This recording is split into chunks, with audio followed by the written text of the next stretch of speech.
everyone, I am Giselle Montenegro, Atterbury College student under the BS IT program. So in this video, I am going to discuss or to tackle the meaning and the purpose of the Article 2 of the Universal Declaration of Human Rights, or the UDHR. And after that, I will show you a video in a real-life situation here in the Philippines that violates this article. But before I will proceed the discussion of this article, I'm going to show you a short video that will help you understand why do we have human rights.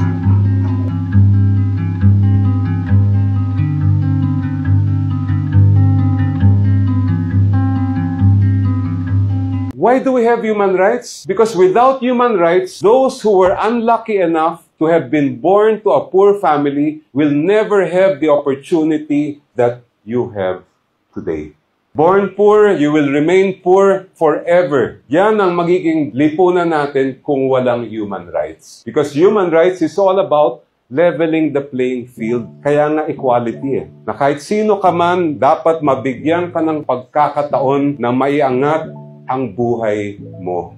And they have told me that themselves. Sabi nila, attorney, hindi namin alam na meron pala kaming boses. Hindi namin alam na yung mga karapatan na nakasulat sa konstitusyon ay ipaglalaban pala yon. That process in itself empowers our people. So pag kinilala natin yung karapatan ng mga estudyante, ng mga guro, mga magsasaka, mga mangingisda, mga manggagawa, binibigyan natin sila ng lakas at kapangyarihan. So, human rights are the rights we have simply because we exist as human beings, and they are not granted by any state. So, these universal rights are inherent to us all, regardless of our nationality, our sex, national or ethnic origin, color, religion, language, or any other status. So, we all human exist in this world have a rights. So, we must fight for our rights as a human beings. So now, let's go back to the article number 2, which is don't discriminate. So what is the meaning and the purpose of this article? So this Article 2 of the Universal Declaration of Human Rights establishes freedom from discrimination.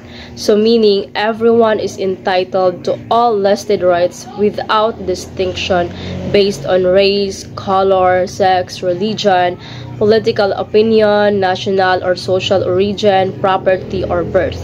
So that is the meaning of this article. And now, what is the purpose of this article? So the purpose of this article 2, it is to ensure that human rights are universal and apply to everyone. So creating a foundation for all other rights by prohibiting discrimination as a barrier to their enjoyment. So that is the meaning and the purpose of the Article 2 of the Human Declaration of Human Rights.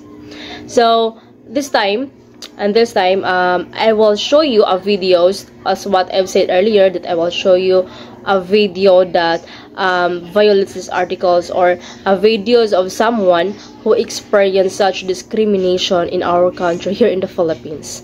So watch out. Umani ng daan-daang shares at libo-libong reaction sa Facebook ang post na ito ng Filipino-Nigerian na si Michael Odomeni.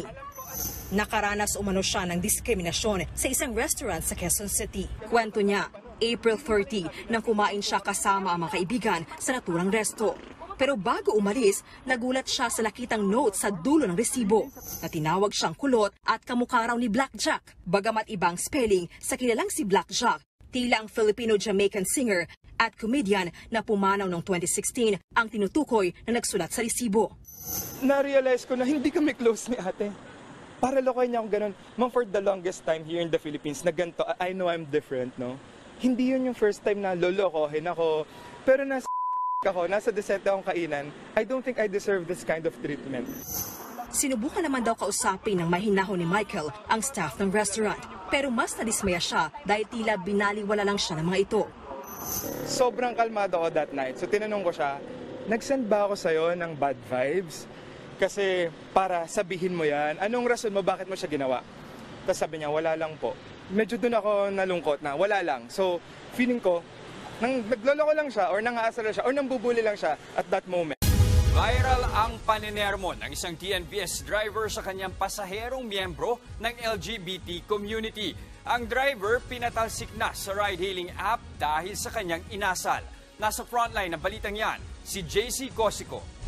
Masaya ka sa kanya. Hindi ka pwedeng iligtas ng Diyos kung ayaw mo, be honest lang. Binabalik lang kita sa normal. Viral ngayon ang TikTok video na yan na in-upload na LGBT member na si Kim Ezekiel, kung saan kinakausap siya ng driver ng nasakyan niyang ride-hailing service na Joyride noong Webes. Maghihitang bihis na bihis at naka-makeup si Ezekiel na pupunta sa kanyang graduation ceremony. Sa gitna ng biyahe, hindi raw inaasahan ni Ezekiel na makakaranas siya ng diskriminasyon dahil sa kanyang kasarian. So as you can see, even though the Don't Discriminate article exists today, still there are a lot of people who discriminate others. So discrimination here in the Philippines really affects various groups, including indigenous peoples, ethnic minorities, women, and the LGBTQ+ community, and often rooted biases related to ethnicity, gender, skin color, and several orientation. So even today, there are a lot of many Filipinos experiences discrimination in their daily lives. So as you can see in the videos, they are discriminated by others because of their skin color, because of their gender, because of their appearances. So we must not tolerate this kind of behavior. So we must stop the discrimination. And because discriminating other people is not a good thing, and this possibly lead to a social exclusion, stigma, and mental health issues. We must stop discriminating other people because we don't know how it will affect to their daily lives, and we don't know what they feel after after receiving such hurtful actions, such hurtful words, and we don't know what they encountered or what obstacles they encountered just to live their life they have right now. So this is the reminder to all of us to always be kind to other people, even though we are not even though we don't know them well, or even though we don't know what they what their status in life. We must still respect other people, no matter who they are or no matter where they came from. So instead of discriminating other people, why not just focusing your own goals in life? So why not just focus on improving yourself, your life, to have a better future? So stop discriminating other people's lives, stop discriminating, stop judging others, or stop bullying other people.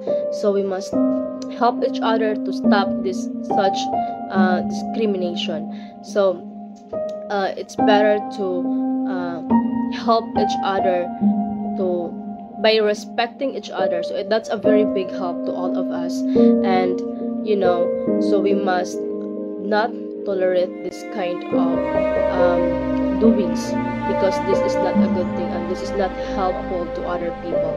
So, and I hope that we are going to we are having a unity to stop this discrimination. And I think that's all, and thank you so much for listening, and I hope you learned something from this video.